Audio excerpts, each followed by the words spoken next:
All right, here we go. Good afternoon, everyone, or good morning. It's almost afternoon somewhere.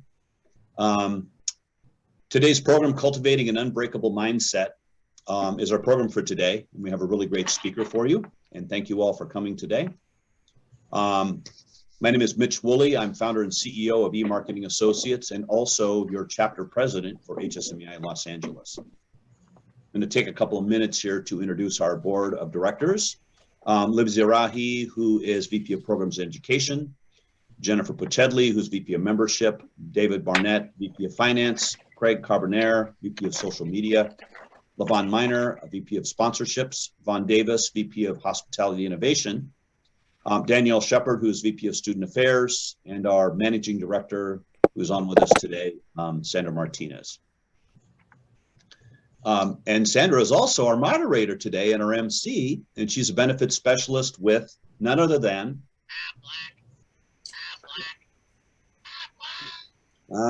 with Aflac, and I'm going to turn it over to Sandra. Sandra, welcome. Thank you, everybody. Yes, I represent Aflac, and I'm also wanted to bring up some housekeeping on today's webinar. Thank you very much to Mike Diamond for speaking on the topic of cultivating an unbreakable mindset. I have a few housekeeping rules. Mute your audio unless you're speaking. Please remove all your background noise. And if you have questions, please put them in the chat and we can answer them after the webinar.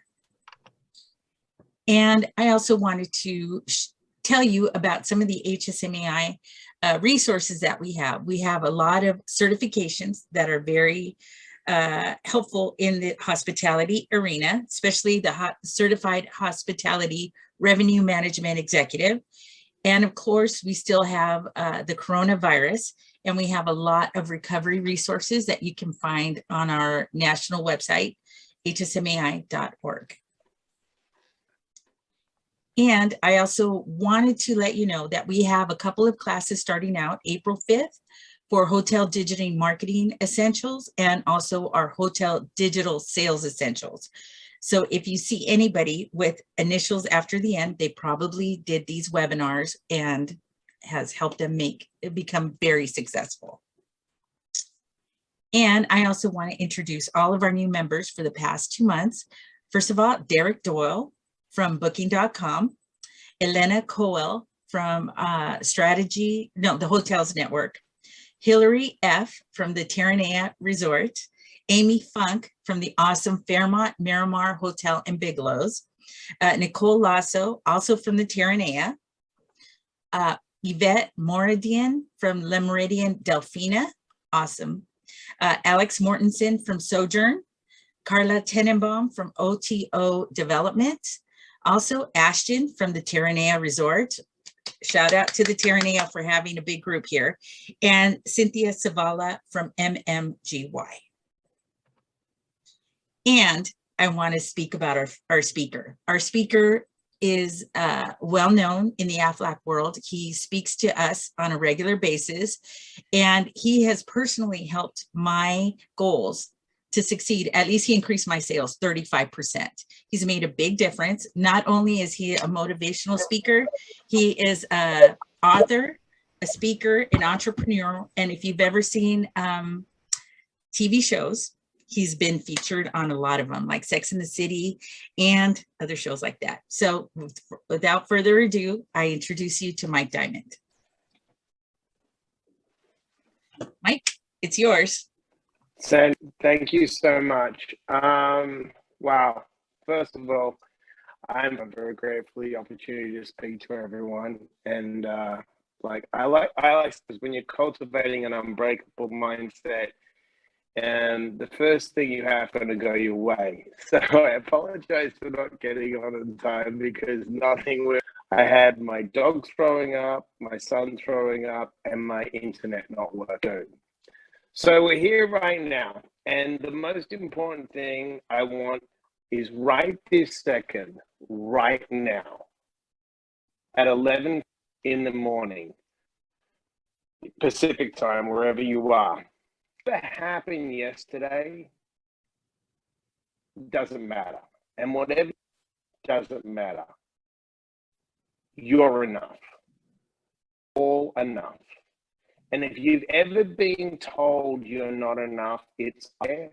Moving forward from this day forward, if you go around, I told you that you're enough, that's all. Because there's one thing I want you guys to understand right now.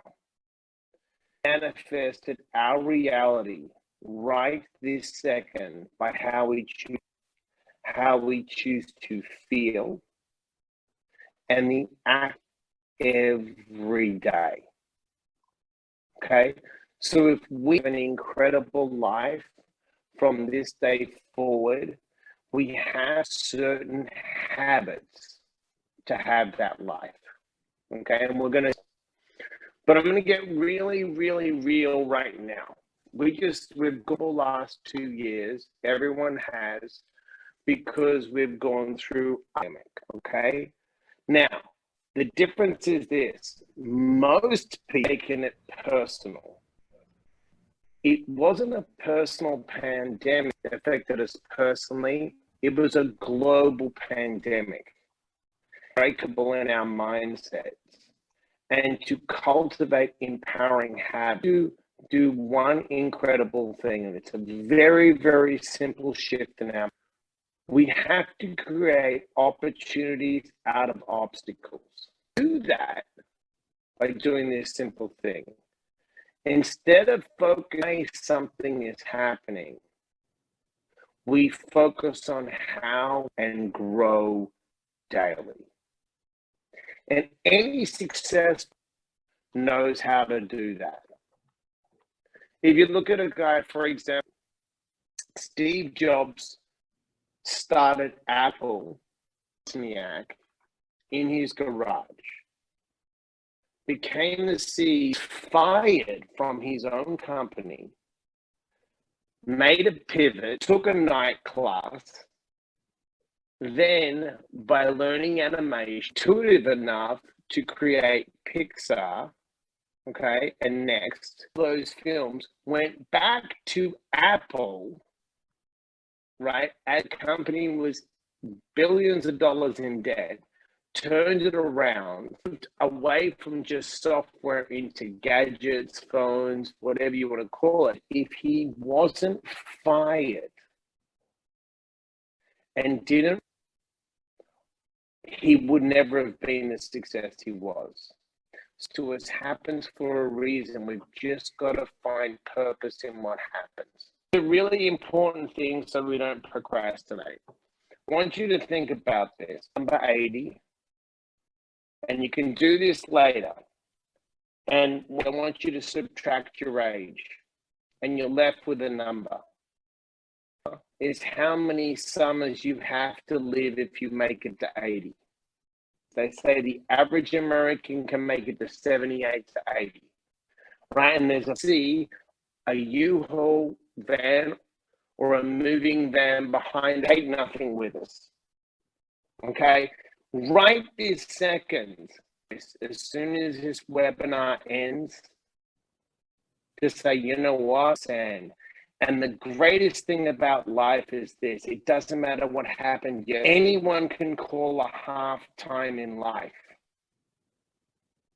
Example, you can see Tom Brady losing by 30 points, does the second half. He comes back to win, okay? People do. They know how to reset in the moment and call. Okay, you don't get caught down in the moment. I'll tell you a story. In 2000, June 14th, and my wife came home and she surprised me and she said, "Guess what?" I'm like, "Oh my God!" I'll be honest, I wanted a baby girl, because Christina, like, you know what, Dad? Let me see how tough you are. Where a girl's like, let me just admit, I wanted a baby girl. I get a baby boy. Now, I have an incurable bowel disease, and I had stomach troubles for a couple. I pushed through it. Went to the gym, worked out, came home. We went for dinner, but my wife was sleeping, so I said, "You know what? I'll sleep on the couch." Waking up, and then my stomach was gurgling. Now, I have an autoimmune disease called ulcerative colitis. like Crohn's disease, unfortunately, cramps and you're flaring, you unfortunately have diarrhea. It's not fun. And guess what? I didn't have diarrhea. So I knew I was in trouble. And my appendix had burst 3 days ago, or my gallbladder was shot. I said, you need to get me to the ER. She gets me to the ER, and I said to the CT scan, she goes, why? I said, I think my appendix has burst. She's like, you're out of your... Well, lo and behold, my appendix had burst, and I was in septic shock. My birthday, I'm going to have a baby boy. No one in my network, no one. A guy drove from Barstow, California, and when he got there, you know what he said? Very simply, you didn't give me much of a shot. I said to him, do my colon. I don't want a bag when I wake up, but if it's life-threatening, remove my colon. When I woke up, he gave me 6 weeks. He said, 6 weeks, you'll either die of colon cancer because I left your colon in. Good odds. I immersed myself in the right daily rituals, eating the right foods, so I was healed. Now, my son ended up sure. So I was really not in good. You know what? I need a bond with my son. So I started running with my son. I ran a half marathon. 1 year later, I ran 30 half marathons in 30 days and broke a 1.5 marathon. And the doctor had told me to run again. And I shouldn't be alive right now because they told me that I would have had my colon. That's the power of your mind. So I am going to break down for you guys principles that you can apply to your life if you want to be. It's called the 8P principle. Okay. So whatever the goal is in your life, every human being desire, and that desire is to avoid some kind of pain, gain some kind of pleasure. We all do. That's how we operate. So the first P is to have, obviously, a positive. And what I mean by that is this. When you have that positive intent, you want to make sure that the ripple effect of your is also positive to the world. And that's where people can make an example, right? I created this supplement for mental health. It helps people with their cognitive performance. There's no jitter, no crack, gives you sustained energy. Now, the supplement works, people like it. I cut a corner. I have a positive intention of helping people. The package, I have an option and a more expensive gradable and a less expensive package is, it doesn't break down. It could be toxic, let's just say, for argument's sake. I'm helping people, but on the back end, I don't have a positive. So I sell 1 billion units, but also I harm 1 billion people. People could say, yeah, but he went out and helped 1 billion people. Yeah, but so when you set a goal, you have to be very aware. Is also having a positive impact on other people.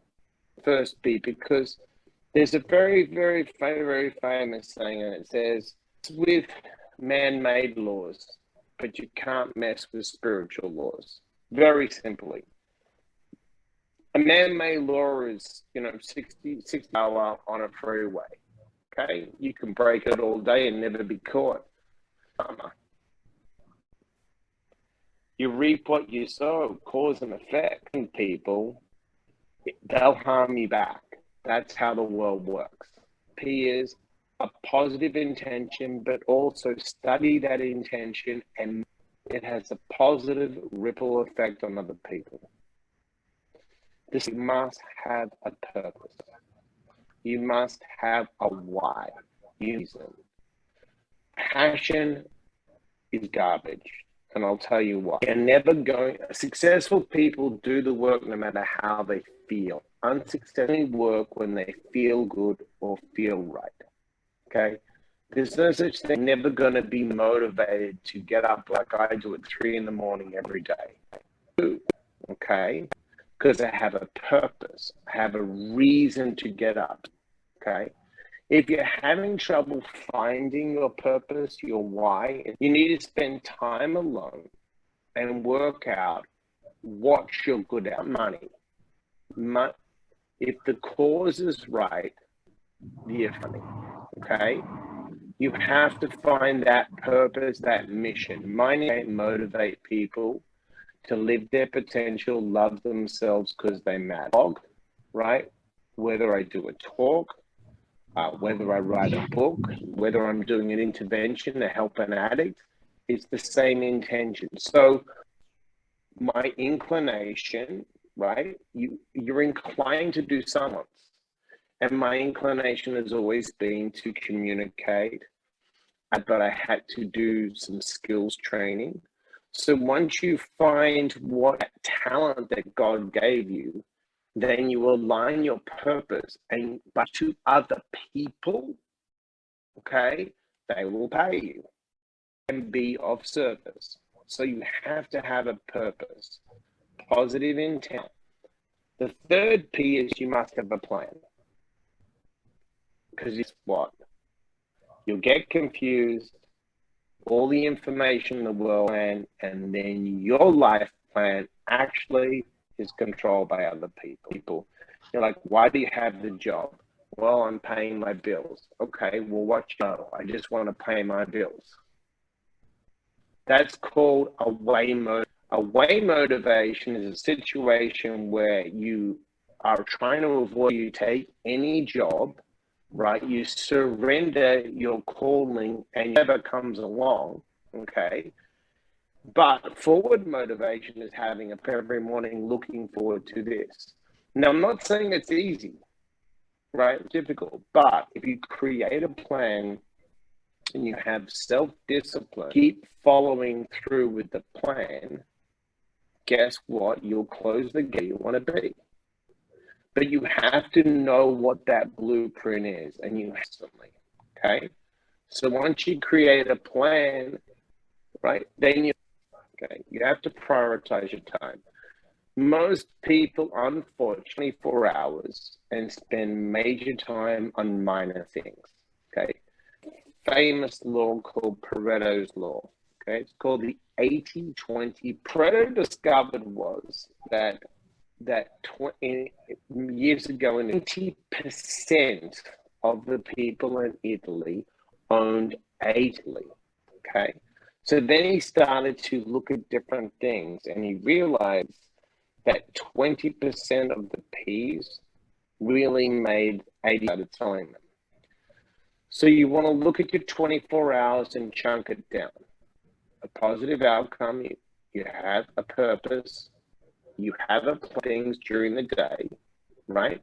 Then you have to line up your priorities. They're congruent, right? So the plan can be effective. People always say, I just have no time. And that's not true. We schedule our time. We have to create time. We have to set boundaries. That's where you know where to spend your time.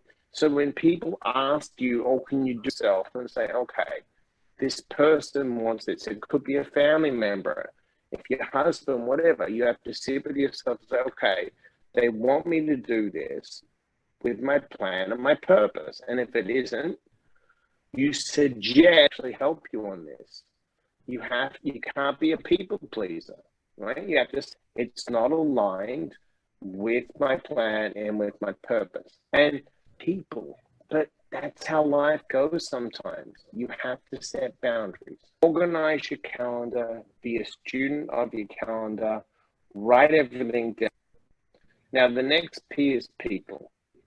You have to surround people. There's a famous saying, hang out with 5 drunks, you're out with 5 millionaires, you're the 6th millionaire. You can never sit in the room. Napoleon Hill wrote a beautiful book called Think Go, probably one of the first self-help books. And what Napoleon Hill said in group, and people have copied that for years. Okay. I have a mentor, I have business mentors that I go to. I have, other people, and there's two ways to do it.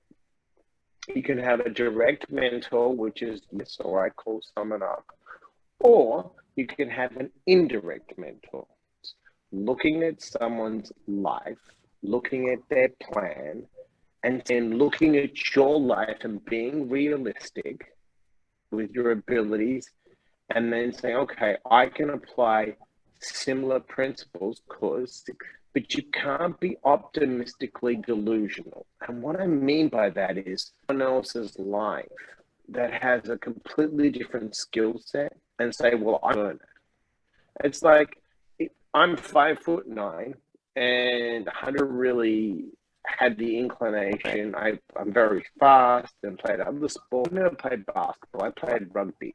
So if I look at Michael Jordan and say, well, and I'm going to be the greatest basketball like Michael Jordan that ever lived, that's called off.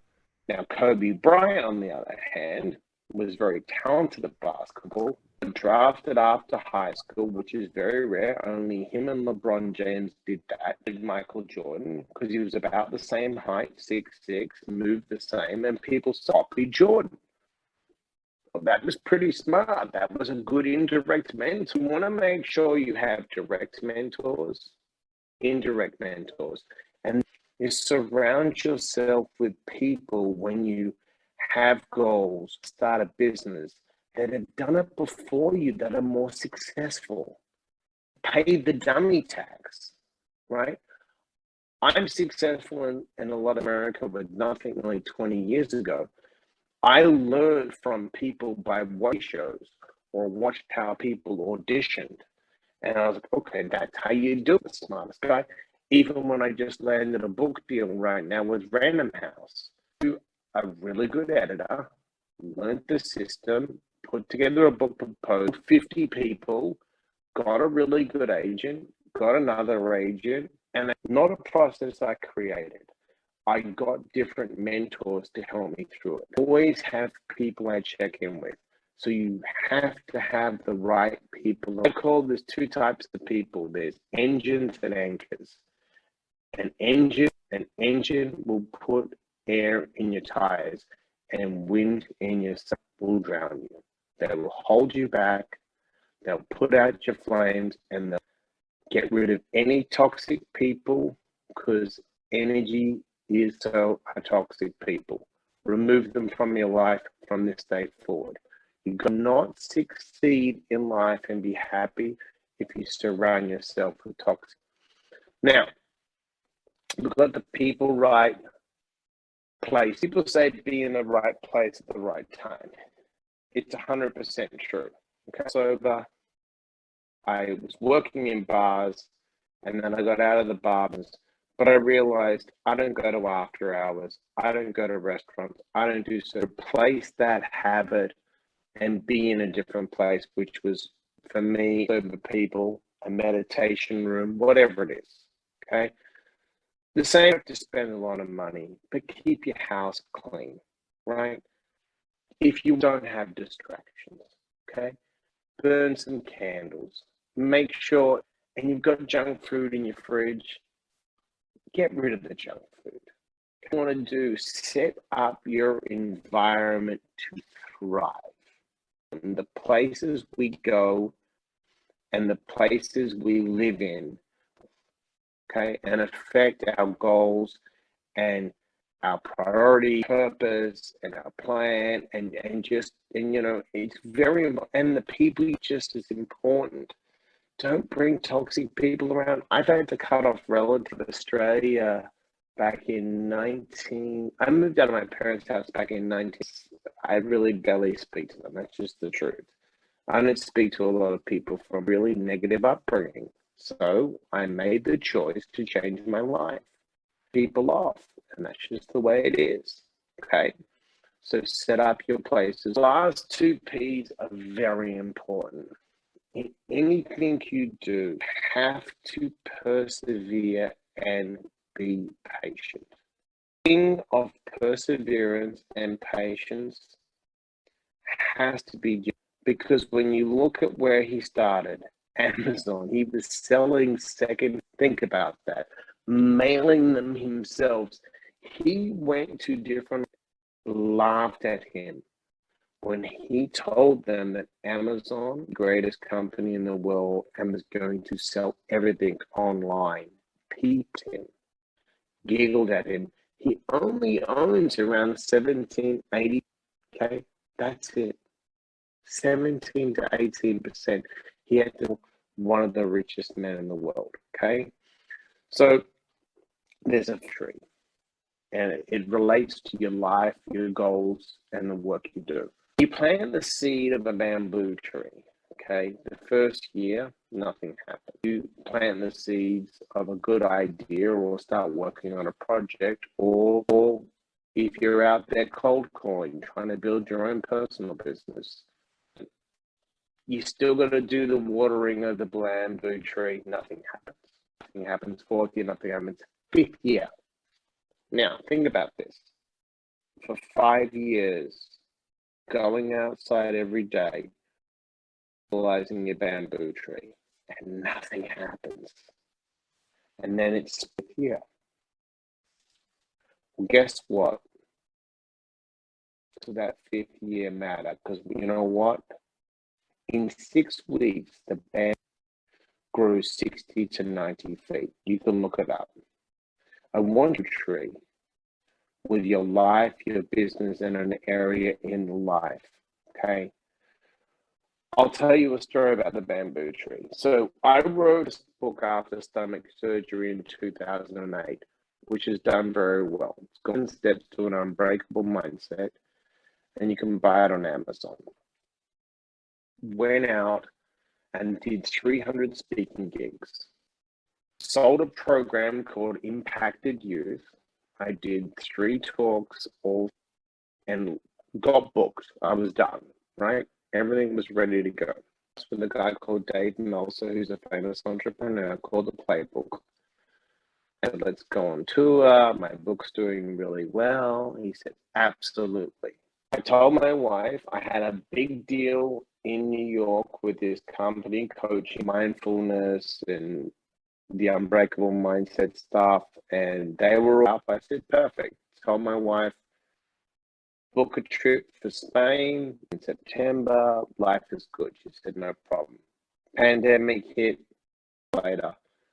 Lost all my income for speaking because I lost the school. Couldn't travel to New York. Everything was on lockdown. I was like, oh, wow. So I was doing a lot of interventions, but people didn't want to do it on the Zoom. And I sat down, and through the obstacle, I wrote the first draft of my second book called A Dose. I wrote that in about 9 weeks, 10 weeks. Now I could have self-published it. I want to really get a really good publisher. So I made an option of a very sought after editor. And I had to rewrite the whole book, 1,000 words. Finished the book, end of the year came, so that, 5-6 months to finish the book. Put together a 70-page proposal, went out, had a lot of agents. No one wanted it. 15 rejections. I get an agent finally, a very big agent who represents Howard Stern, about 3 or 4 months. I said, no problem. I got a random call from a client. They said to me, would you want to do this detox for way too much money, thinking they would say no? And they said yes. I flew to Houston, Texas, spent 2 weeks one-on-one with this heroin, and got him sober. His dad called me, attorney, a very powerful guy, and said, hey, is the program good? I said, let me check it out. And I checked it out. And I'm going to be honest with you, the $1,000 a month cash, that's 300 grand that we're going to spend. And the program sucks. It's not a good program. So he said, can I fly you to Sun over, 3 months? You've been with him 2.5, and get him back on track. I didn't want to do it. I thought, but I knew it was the right thing to do, right? And my purpose is to inspire, educate, give service. So I said, if you can give me Halloween off, so one of these Thanksgiving, give me that off, and Christmas, I'll do it. Writing now, I've written a 3rd book and a 4th book, still trying to sell my. When I got back, the guy's all good now, found me. I had a long meeting with my agent. He didn't do anything. They're getting frustrated. Look for the opportunity, right, in the obstacle. Because one of my favorite authors is Eckhart Tolle. Love him. I took Eckhart Tolle's agent. He responded. I couldn't even believe he responded. Read the proposal, signed me. 1 week later, lined me up with a publishing who I wanted to sign with. And ironically, and someone in their department didn't want my proposal, but of the company found my proposal, found my book, and now I'm being published by a guy that I wanted to be getting distributed through Random House. Now, here's the lesson. Didn't do the 4-month job. I would have done what I usually do. Sat around and blamed my agent where I knew it was time to pivot, which is just often say, you know what, maybe it's time I have to pivot. I still have that agent, fulfillment agent, and I was honest with him and said, look, I gave you 4 months, you couldn't do the opportunity to do this. Now, here's the thing about agents. They don't let you do that stuff. They say, no, because you're embarrassing them. But sometimes you have to embarrass people. So if you take these APs, okay, different parts of your life, your spiritual life, your family life, your career, okay, even your hobbies, have a Purdue hobbies, have a why with your hobbies, and your personal relationship, those P's, and you go through them systematically, I guarantee that. Here's the one thing you have to remember, and here, the key to anything is to become, okay, and look at the routine that you go habit. And if you're making a disempowering habit, trigger, okay, change the routine and habit, and you'll get a better reward. Remember, pleasure or pain, called the STOP method. You can write it down. STOP. Whenever you are triggered, anxious, frightened, angry, whatever it is, stop. Just stop. The next thing to do, take a breath. You want to breathe breathing diaphragmatically. You get out of the primitive part of your brain known as the into your prefrontal cortex, okay? So you want to breathe. Then you want to observe the trigger, okay? What is triggering me right now, okay? Like this, okay? And then when you proceed, you want to change the routine. So if when you're triggered and you observe the trigger, for me, as an alcoholic, I would drink or do cocaine. That was very simple. I would proceed with a different routine. What was the routine? I would eat meeting, an AA meeting. I would read something inspiring. I would, hey, I'm struggling right now with my emotions. So if you take that when you're triggered and you observe the disempowerment and then proceed with a more empowering choice, okay? About if you smoke, look at what triggers you before you smoke. Look before you maybe buy something online. And all you're trying to do is we're trying to avoid pain and gain some kind of pleasure. Sometimes those disempowering choices, even moments, okay, they're painful in the end. I hope you guys got something from this. Really it. That's that's all I can give you today, and I hope one of you got inspired to like make some changes. And if you follow the print, okay. Mike, can you repeat the 8 Ps one more time? Yeah, of course. The first one is the second one is your third one is a plan. You want to go into priorities, people, places, persevere, and you want to be patient.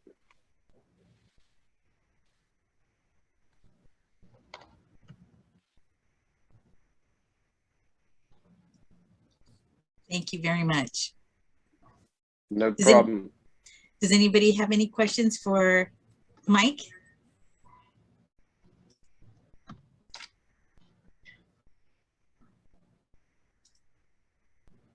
Thank you very much. I think it makes for me a great exercise for this weekend. For me, I'm a very visual person, so to sit down and write some of these things out might provide some additional clarity. So thank you for that very much. Excellent, Libby. Sandra, Thank you. you wrote on there, there's only 7 there. What's the 8th one? Ooh, Mike, can you repeat them one more time? I think I missed one. No problem. The first one is having a positive intention. Want to have a purpose, a plan, the right people, at the right time, and set up your place and environment. Then you want to persevere. This one is you want to be patient.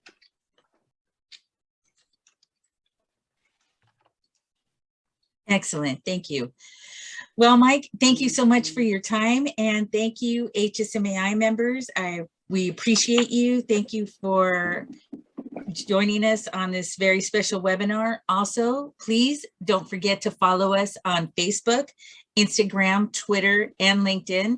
This webinar will be on our YouTube channel, so you can rewatch it as many times as needed. I know I'll be watching regularly. Thank you again, Mike. You're awesome. And thank you, all of you. And I hope you guys have a wonderful day and a wonderful week. Thank you very much.